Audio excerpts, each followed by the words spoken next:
سيدنا محمد رسول الله صلى الله عليه وسلم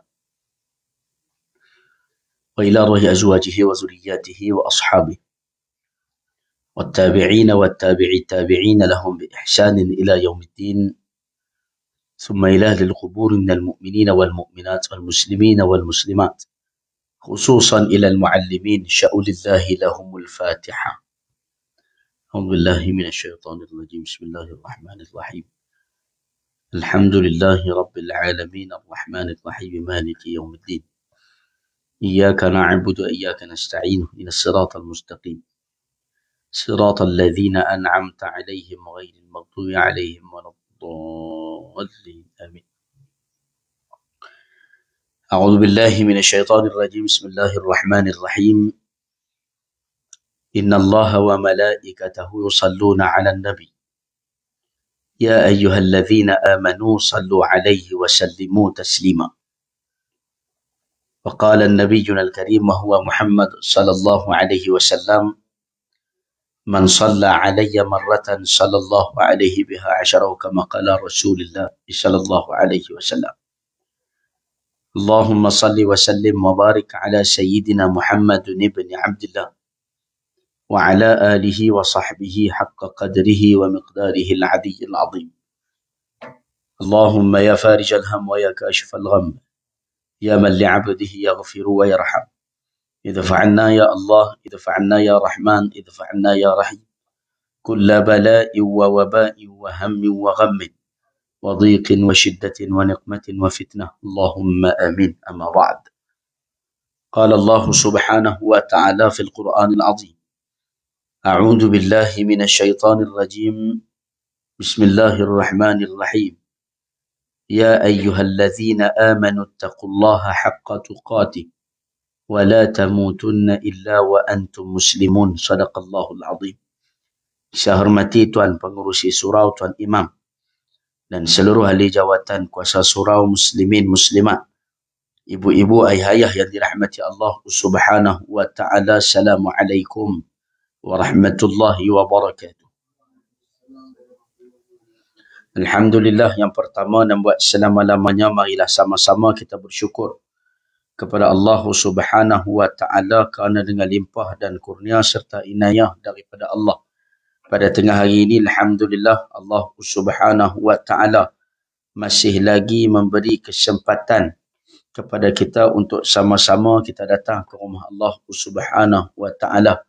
Dan hari ini juga alhamdulillah kita masih lagi berada pada awal bulan Rabiul Awal, ataupun dikenali dengan bulan kelahiran baginda Nabi sallallahu alaihi wasallam. Allah Subhanahu wa taala masih lagi memilih kita untuk menjadi di antara golongan umat manusia yang seringkali melakukan amal saleh. Nah, seperti mana yang telah disebut oleh baginda Nabi sallallahu alaihi wasallam, Nabi kata kepada para sahabat, Nabi kata, iza aradallahu bi'abdin khairan qad ista'mala. Nabi kata, wahai para sahabat, hari ini kalau Allah Subhanahu wa taala berkehendak untuk menjadikan hambanya seseorang manusia yang baik, ataupun dalam satu maksud yang lain, Nabi kata, wahai para sahabat, hari ini kalau Allah Ta'ala nak berikan syurga kepada hambanya, maka ketika itu Nabi kata qad ista'mala, ketika mana hamba dia hidup di atas dunia, Allah Ta'ala akan gunakan mereka. Kalau hari ini kita nak tengok ahli syurga Allah yang masih hidup di atas dunia, tak mati lagi, dan nak tengok ahli syurga yang masih hidup jalan di atas muka bumi Allah, Nabi kata iaitu golongan hamba Allah Ta'ala yang mana ketika mereka hidup qad ista'mala, Allah Ta'ala menggunakan mereka. Maka bertanya kepada para sahabat kepada Nabi sallallahu alaihi wasallam. Para sahabat bertanya, ya Rasulullah, kaifa yasta'milu?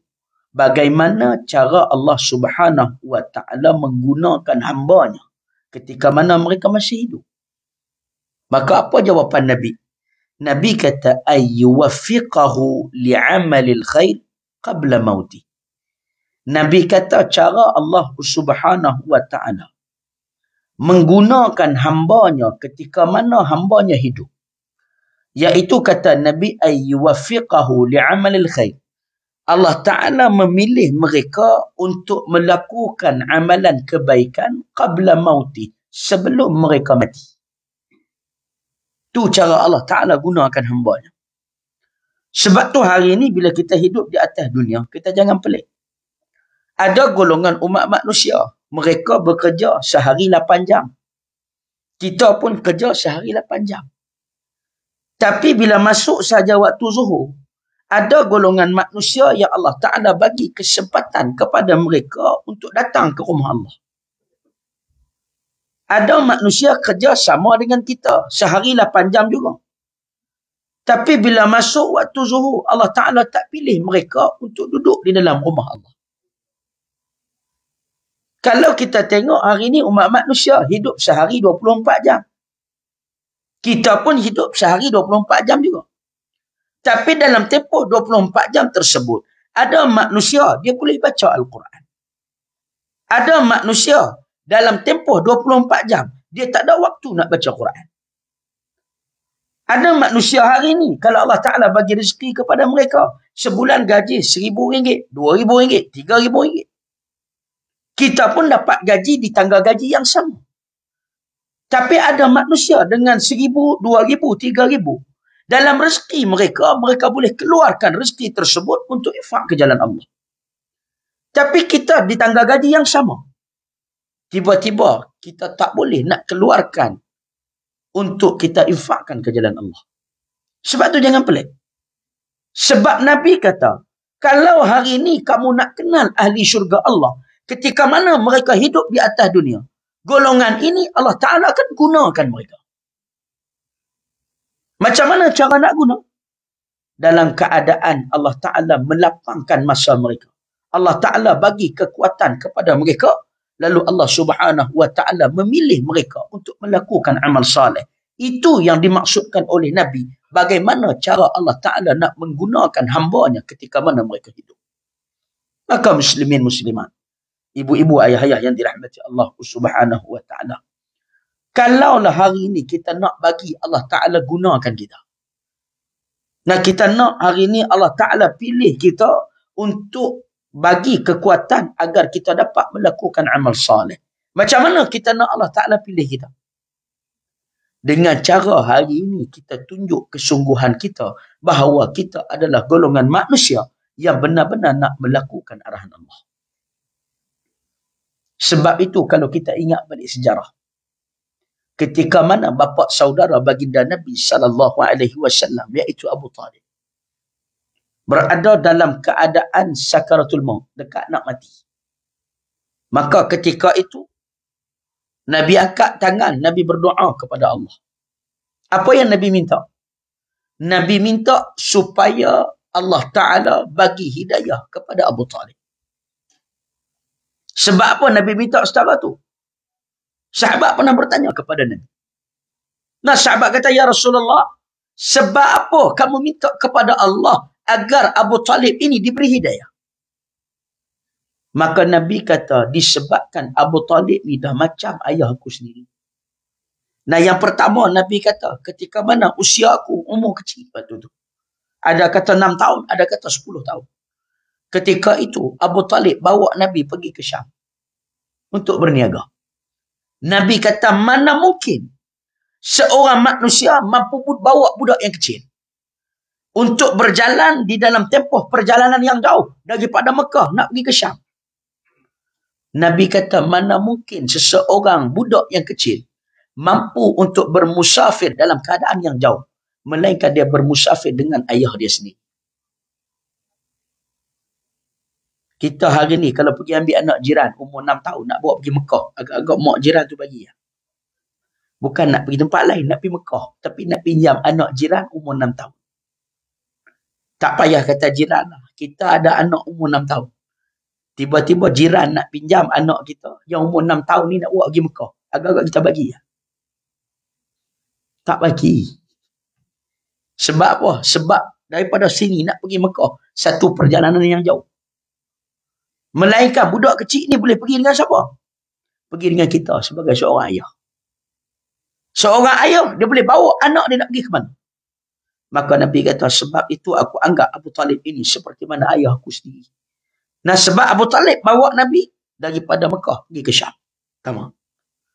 Yang kedua, Nabi kata tidak ada seorang manusia yang berani membawa pinangan Sayyidatina Khadijah kepada baginda Nabi SAW, melainkan ketika itu Abu Talib yang bawa pinangan Khadijah kepada Nabi.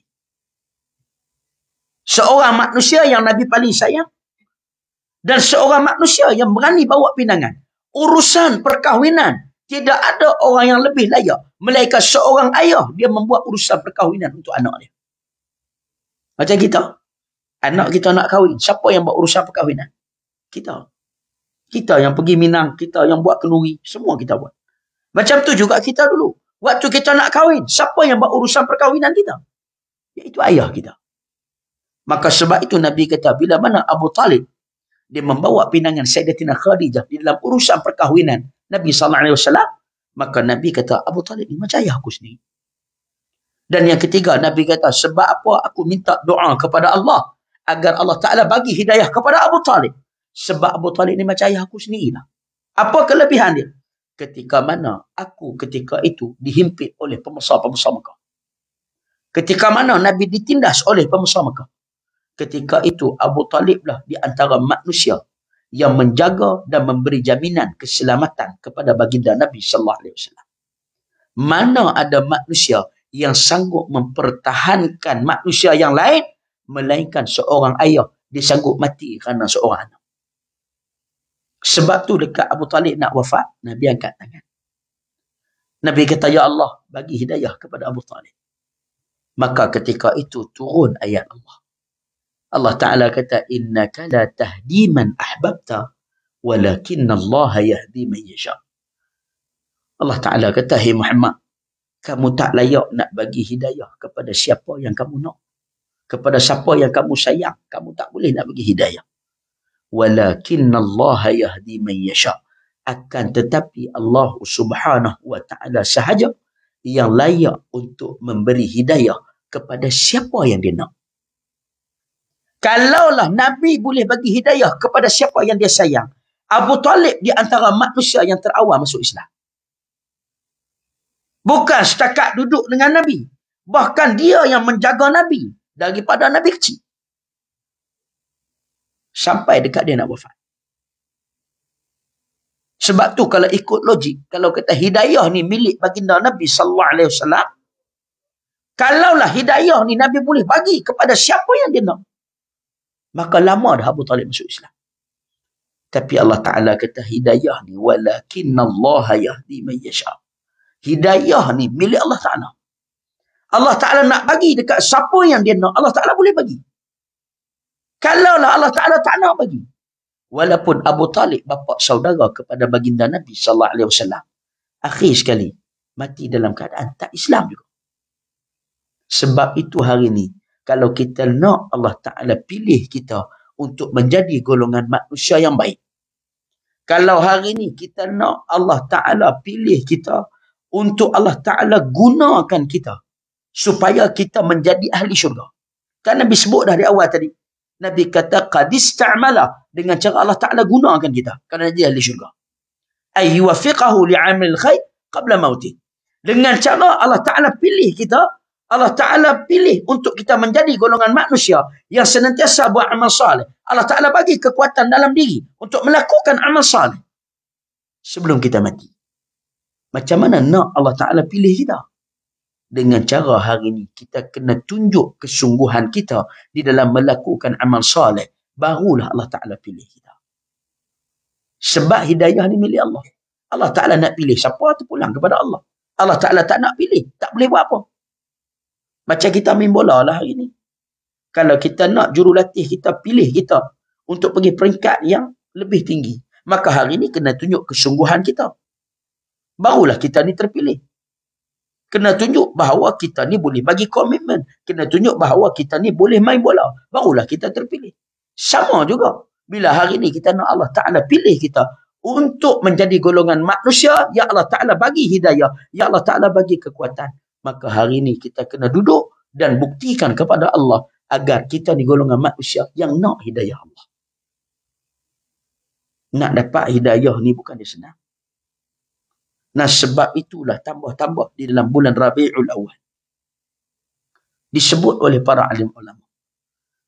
Kalaulah hari ini kita nak jadi golongan manusia yang senantiasa melakukan amal saleh.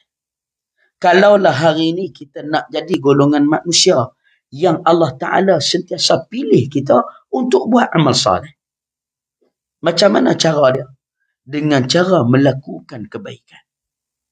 Maka ditanya oleh para alim ulama.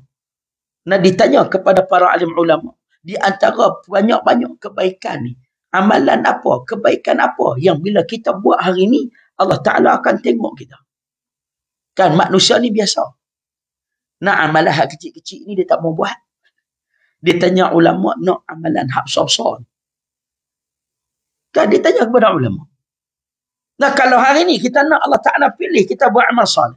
Kalau hari ni kita nak Allah Ta'ala pilih kita jadi orang yang baik. Amalan apa yang kita nak buat? Maka ulama kata tak payah buat amalan besar-besar. Cukup sekadar hari ini kita hidup di atas dunia. Dengan hari ini kita banyak berselawat kepada baginda Nabi sallallahu alaihi wasallam. Tu yang ulama sebut. Nak jadi orang baik, banyak selawat. Nak jadi kaya, banyak selawat. Nak sihat tubuh badan, banyak selawat. Nak Allah Ta'ala ampun dosa, banyak selawat. Sebab tu ditanya kepada para alim ulama. Maka bertanya, hari ini di dalam Al-Quran, Allah Ta'ala perintahkan supaya berselawat kepada Nabi. Dan di dalam Al-Quran juga, Allah Ta'ala perintahkan supaya hari ini manusia banyak beristighfar kepada Allah. Dan Allah Ta'ala sebut dalam Quran. Dan Allah Ta'ala kata sekiranya hari ini kamu banyak melakukan dosa kepada Allah. Nah, tak kisahlah dosa tersebut sebesar mana sekalipun. Allah Ta'ala kata kembalilah kepada Allah. Dengan cara kamu beristighfar. Dengan cara kamu minta ampun kepada Allah. Ya Allah Ta'ala sebut. Buka balik Quran. Allah Ta'ala sebut. وَالَّذِينَ إِذَا فَعَلُوا فَاحِشَةً أو ظلموا أنفسهم ذكروا الله فاستغفروا بذنوبهم. Allah Ta'ala kata sekiranya hari ini golongan umat manusia idza fa'alu fahisha, kamu pernah melakukan sesuatu dosa yang mana dosa tersebut besar dia sebesar dosa fahisha. Dosa fahisha ni dosa besar mana? Ingat kata Allah wala taqrabuz zina, ya umat manusia. Jangan kamu menghampiri zina. Innahu kana fahishatan wa sa'a sabila. Kerana dosa zina itu adalah satu dosa yang disebut sebagai dosa fahisha, dosa besar. Maka jalan-jalan zina ni kamu jangan hampir. Sebab berzina ni adalah dosa fahisha, dosa besar. Maka Allah Ta'ala sebut dalam ayat Quran yang lain. Allah Ta'ala kata walladzina idza fa'alu fahishatan. Hai umat manusia, sekiranya hari ini kamu pernah melakukan dosa. Dosa tu sebesar dosa mana?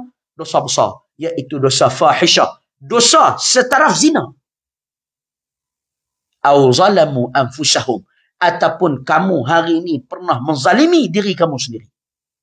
Maknanya buat dosa kepada Allah. Buat maksiat. Maka Allah Ta'ala kata, kalau kamu pernah buat dosa sebesar ini, maka Allah Ta'ala sebut, zakarullah. Ingatlah kepada Allah. Kembalilah kepada Allah. Walaupun pernah buat dosa setaraf tu. Tapi kata Allah, sampai satu masa, kalau hari ini, kamu dah buat dosa macam dosa zina, ataupun dosa kamu menzalimi diri kamu sendiri, Allah Ta'ala kata, zakarullah. Banyaklah ingat Allah. Macam mana cara nak ingat Allah? Fastaghfaru bidhunubihim, dengan cara kamu minta ampun kepada Allah, dengan cara kamu mohon bertaubat, minta ampun terhadap dosa-dosa kamu. Macam mana nak minta ampun supaya Allah Ta'ala ampunkan dosa? Fastaghfaru. Allah Ta'ala kata dengan cara beristighfar. Banyak istighfar, Allah Ta'ala ampun dosa. Sebab di hujung ayat ini kata Allah, wa may yaghfirudz dzunuba illallah. Siapa lagi nak ampun dosa kamu kalau bukan Allah? Setara tu Allah Ta'ala suruh istighfar. Tapi hari ni kita berapa kali dah istighfar? Sebut macam tu, mulut dan terkumat kami istighfar. Biasa. Nabi hak confirm masuk syurga pun paling kurang 70 kali. Kita hari ni berapa kali dah istighfar? Payah. Tu tara kita hak tak confirm masuk syurga ni. Tak istighfar juga hari ni. Sebab itulah ditanya kepada para alim ulama. Ni istighfar ni arahan Allah. Allah Ta'ala suruh istighfar. Dan jangan lupa arahan Allah Ta'ala dalam Quran juga. Allah Ta'ala kata, Ya ayyuhalladzina amanu, sallu alaihi wa sallimu taslima. Allah Ta'ala kata, ya manusia jangan lupa. Orang-orang yang beriman. Allah Ta'ala suruh salawat kepada baginda Nabi SAW. Lepas salawat, ucap salam kepada Nabi. Maka ditanya umat manusia kepada para alim ulama. Kita biasa suka tanya. Mereka bertanya kepada para alim ulama. Di antara istighfar dan juga salawat, mana yang lebih tinggi? Ni suka tanya kat ulama. Bahasa kita apa? Antara istighfar dengan salawat, mana sempoi lagi? Manusia ni kira cari hak sempoi. Yang tak sempoi dia tak mau buat. Maka apa ulama jawab? Ulama kata arahan istighfar di dalam Al-Quran merupakan arahan daripada Allah Ta'ala. Dan selawat pun merupakan arahan daripada Allah. Ya ayyuhalladzina amanu, wahai orang-orang yang beriman, sallu alaih, selawatlah kamu ke atas baginda Nabi SAW. Arahan juga. Maka hari ini kita bertanya kepada ulama, antara selawat dengan istighfar, mana hak lebih tinggi darjah dia? Kata ulama, sudah tentu berselawat kepada baginda Nabi SAW, darjah dia lebih tinggi daripada istighfar. Ni ada ulama jawab. Sebab apa? Sebab ulama kata, arahan berselawat kepada Nabi.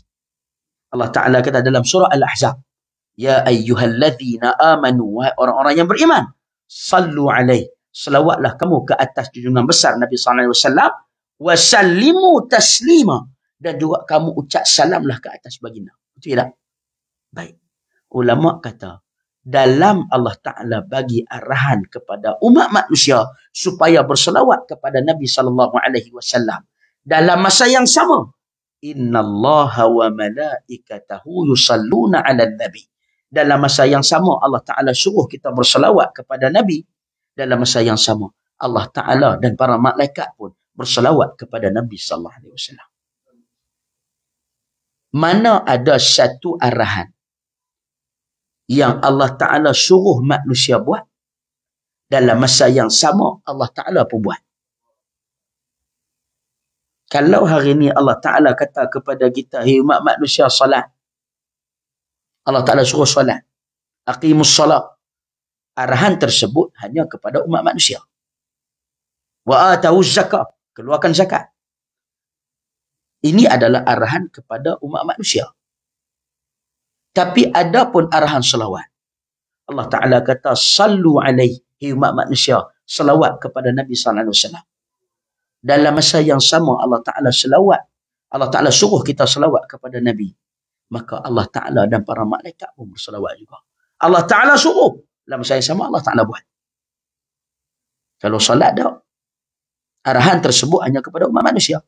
Adapun selawat, Allah Ta'ala suruh manusia buat. Dalam masa yang sama Allah dan para malaikat buat. Ni kata para alim ulama. Sebab itulah kalau kita tengok, bila berselawat kepada baginda Nabi SAW, di antara selawat ini adalah di antara satu amalan yang boleh membuatkan manusia itu mendapat pengampunan Allah, yang boleh membuatkan manusia itu dapat rahmat Allah, boleh membuatkan manusia itu didoakan oleh para malaikat. Nah, dapat dengan berselawat, manusia tersebut akan disayangi oleh seluruh makhluk-makhluk yang ada di atas muka bumi. Sebab itu ulama kata, bila Allah Ta'ala sebut, innallaha wa malaikatahu yusalluna ala nabi, Allah dan para malaikat berselawat kepada baginda Nabi SAW. Kalau kita tengoklah cerita ini, ayat Quran ini, diturunkan ketika mana baginda Nabi SAW berada di Madinah Al-Munawwarah. Ni arahan selawat ni. Boleh rujuk balik hadis yang diriwayatkan oleh seorang sahabat yang bernama Abu Dzar Al-Ghifari. Peristiwa ini berlaku kalau hari ni dengan Masjid Nabawi itu tak jauh dah. Kena rajin keluar sikit, cari satu masjid yang bernama Masjid Al-Ghifari. Nah, masjid daripada Abu Dzar Al-Ghifari. Ataupun dikenali dengan Masjid Sajdah. Balik Google. Dekat situlah kata Abu Dzar Al-Ghifari. Dia kata suatu hari kami tengok Nabi semayang. Nah, dalam riwayat menyatakan Nabi solat sunat. Sebab Nabi kalau solat fardu ni, mesti dan menjadi wajib kepada Nabi, Nabi akan solat berjemaah. Ni lebih solat seorang. Maka kata Abu Dzar, bila mana sampai sahaja sujud yang terakhir, kami melihat Nabi SAW sujud dalam keadaan begitu lama. Sehingga kan kami beranggapan Nabi SAW sudah pun wafat di dalam sujud. Nak cerita kata lama sungguh Nabi sujud. Maka kata Abu Dzar, setelah beberapa lama kemudian, Nabi bangun. Bila Nabi bangun, Nabi duduk tahiyat akhir, Nabi bagi salam. Selepas Nabi bagi salam, kami ni pergi jumpa Nabi. Kata Abu Dzar. Abu Dzar kata, lepas Nabi bagi salam, kami pergi jumpa Nabi. Dan kami bertanya kepada Nabi, ya Rasulullah, sebab apa tadi kamu sujud dalam keadaan begitu lama? Lama sangat kami tengok kamu sujud tadi. Sehingga mana kami beranggapan kamu telah pun wafat di dalam sujud kamu. Tiba-tiba kata Abu Dzar, bila Nabi sebut macam tu, tengok-tengok Nabi senyum. Sahabat ni risau. Sebab Nabi sujud lama sangat. Bila sahabat sebut macam tu, Nabi senyum. Bila Nabi senyum, apa Nabi sebut? Nabi kata, wahai Abu Dzar, ketika mana aku sujud tadi, yang jadi lama Nabi sujud tu, Nabi kata ketika itu malaikat telah menurunkan wahyu kepada aku. Waktu Nabi sujud, Jibril buat turun wahyu kepada Nabi. Apa wahyu yang Jibril buat turun? Ayat tadi. Nabi kata, Inna Allah wa malaikatahu yusalluna ala nabi. Ya ayyuhallazina amanu sallu alaihi wa sallimu taslima. Nabi kata sesungguhnya Allah dan para malaikat berselawat kepada Nabi sallallahu alaihi wasallam. Wahai orang-orang yang beriman, berselawat dan ucap salamlah kamu ke atas junjungan besar Nabi sallallahu alaihi wasallam. Lepas Nabi baca ayat tu, Nabi terus bersabda. Nabi kata, man salla alayya salatan wahidatan. Nabi kata, siapa di kalangan umat baginda Nabi sallallahu alaihi wasallam hari ini berselawat kepada baginda dengan satu selawat. Selawat sekali ya. Maka Nabi kata, sallallahu alaihi biha asyara. Allah Ta'ala akan berselawat ke atas dia dengan 10 kali selawat. Ini Nabi sebut. Kita selawat sekali, Allah Ta'ala selawat 10 kali. Bila Allah Ta'ala selawat, para malaikat akan berselawat dekat orang yang berselawat kepada Nabi. Bila malaikat berselawat, makhluk-makhluk yang lain akan berselawat kepada orang yang berselawat kepada Nabi SAW. Cara macam mana Allah Ta'ala berselawat kepada kita? Hanya kita selawat dekat Nabi sekali ya. Sallallahu alaihi wa sallam. Allah Ta'ala akan selawat 10 kali. Kata ulama yang pertama, cara Allah Ta'ala selawat kepada orang yang berselawat kepada Nabi 10 kali. Dengan cara Allah Ta'ala memberi 10 kebaikan kepada orang yang selawat kepada Nabi. Ada yang kata Allah Ta'ala akan turunkan 10 rahmat kepada manusia yang berselawat kepada Nabi Sallallahu Alaihi Wasallam. Macam mana cara malaikat berselawat kepada orang yang berselawat kepada Nabi Sallallahu Alaihi Wasallam? Kata ulama, dengan cara malaikat mendoakan, minta kepada Allah agar Allah Ta'ala mengampuni segala dosa bagi golongan manusia yang berselawat kepada Nabi Sallallahu Alaihi Wasallam. Macam mana makhluk lain berselawat kepada orang yang berselawat kepada Nabi Sallallahu Alaihi Wasallam? Dengan cara mereka mengasihi kepada golongan manusia yang berselawat kepada Nabi Sallallahu Alaihi Wasallam. Bila Allah Ta'ala bagi kebaikan, Bila Allah Ta'ala selawat dekat kita 10 kali. Bila malaikat pun selawat dekat kita. Bila makhluk-makhluk lain pun selawat dekat kita. Sebab tu ulama sebut, dengan hanya berselawat kepada baginda Nabi SAW, rahmat Allah Ta'ala boleh turun. Dosa kita Allah Ta'ala boleh ampun. Makhluk-makhluk lain tengok kita, mereka kasih kepada kita. Sebab tu hari ni kalau kita pergi cari ulama-ulama yang banyak berselawat kepada Nabi SAW, kita tengok dia pun kita rasa seronok. Cari guru-guru kita yang senantiasa berselawat di mulut mereka, kita tengok muka mereka pun kita rasa tenang. Sebab tu kelebihan selawat ni cukup banyak. Sehingga mana disebut oleh para alim ulama, walaupun ada 2 arahan dalam Al-Quran, tapi selawat menjadi ranking yang pertama. Jadi hari ni apa yang saya nak sebut dekat tuan-tuan sekalian, sempena dengan awal bulan Rabiul Awal, bulan kelahiran baginda Nabi SAW, bulan kewafatan baginda Nabi SAW, bulan tibanya Nabi SAW di Madinah setelah mana penghijrahan Nabi SAW, maka banyaklah berselawat kepada Nabi. Nah, sebab bulan ni ada 3 perkara yang besar yang berlaku kepada Nabi. Yang pertama, Nabi lahir. Kan kita yang tahu Nabi lahir. Kita tak tahu rupanya Nabi wafat pun bulan Rabiul Awal. Dan kita tak tahu rupanya Nabi berhijrah daripada Mekah hujung bulan Safar dan Nabi sampai di Madinah pada bulan Rabiul Awal. 3 perkara yang besar di dalam bulan Rabiul Awal yang berlaku di dalam sejarah kehidupan baginda Nabi SAW. Jadi sempena bulan Rabiul Awal ini, marilah sama-sama kita memperbanyakkan selawat kepada baginda Nabi SAW. Mudah-mudahan dengan keberkatan bulan Rabiul Awal yang dikenali sebagai Rabiul Anwar, bulan kelahiran baginda Nabi SAW ini, dapat keberkatan daripada baginda Nabi SAW. Mudah-mudahan Allah Ta'ala kekalkan di dalam diri kita, Allah Ta'ala kuatkan iman di dalam diri kita. Mudah-mudahan dengan keberkatan bulan Rabiul Awal ini, kita berjaya untuk istiqamah berselawat kepada baginda Nabi SAW sampai kita mati. Nah, start bulan ni sehari selawat 100 kali. Esok naik pula 200 kali. Lusa 300 kali. Mudah-mudahan dengan keberkatan Rabiul Awal ni, dengan keberkatan kita berselawat, Allah Ta'ala kekalkan di mulut kita tu senantiasa berselawat kepada Nabi SAW.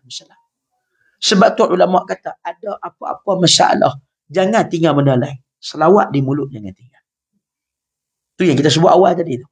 Ada masalah, selawat. Sakit, selawat. Miskin, selawat. Nak jadi kaya, selawat. Nak naik pangkat, selawat. Nak Allah Ta'ala ampun dosa, selawat. Cuba hari ini kita disiplinkan diri kita. Bermula pada saat ini dengan keberkatan bulan Rabiul Awal, mudah-mudahan kita senantiasa dapat berselawat kepada baginda Nabi SAW. Dan mudah-mudahan bila mana kita banyak berselawat kepada baginda Nabi SAW, esok di akhirat Nabi kenal kita. Sebab itulah hadis yang sama yang diriwayatkan oleh Abu Dzar Al-Ghifari. Sebab tu Nabi kata kepada kita, ingat tak setiap kali orang azan? Setiap kali orang azan, Nabi kata angkat tangan, bacalah doa selepas azan. Tu Allahumma rabba hadhihi ad-da'wati at-tammati was-salati al-qa'imah ati sayyidina Muhammadan al-wasilata wal-fadilah wasyarafa wad-darajata al-'aliyata ar-rafi'ah wa ba'athhu Allahumma maqaman mahmudan alladhi wa'adta. Tu kita minta dekat Allah. Nah, maqaman mahmud. Maqaman mahmud tu apa yang Nabi cerita? Nabi kata kepada Abu Dzar Al-Ghifari. Nabi kata, wahai Abu Dzar, lepas azan, bacalah doa ni. Minta kepada Allah.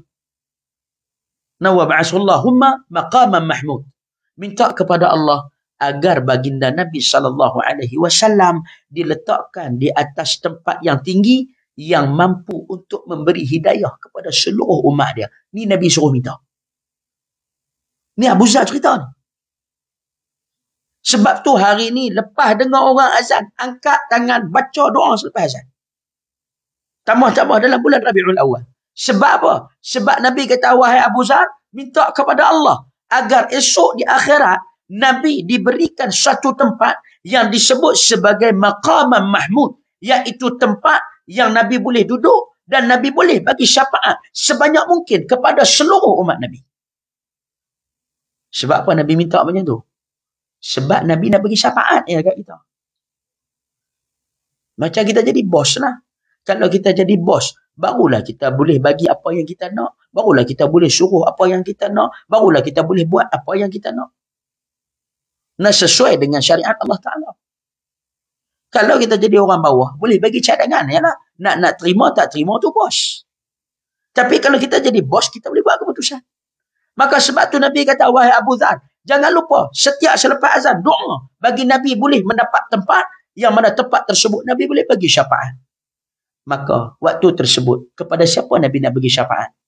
Iaitu kepada golongan umat manusia yang ketika hari ini dia hidup, dia senantiasa berselawat kepada baginda Nabi SAW.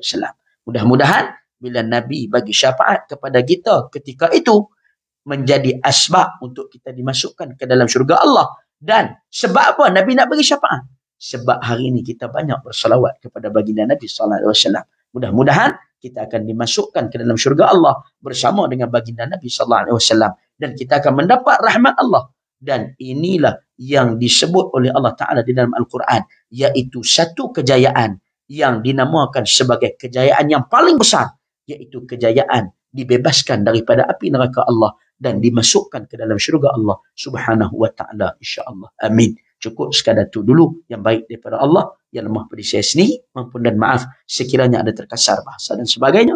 Aku qawli hadza wa astaghfirullahal azim li wa lakum wa lisairil muslimina wal muslimat wal mu'minina wal mu'minat fastaghfiruh innahu huwal ghafurur rahim. Al-Fatihah. Billahi minasyaitonir rajim. Iyyaka na'budu wa nasta'in ihdinas mustaqim. Bismillahirrahmanirrahim. Alhamdulillahirabbil alamin wassalatu wassalamu ala asyrafil anbiya'i wal mursalin wa ala alihi wa sahbihi ajma'in.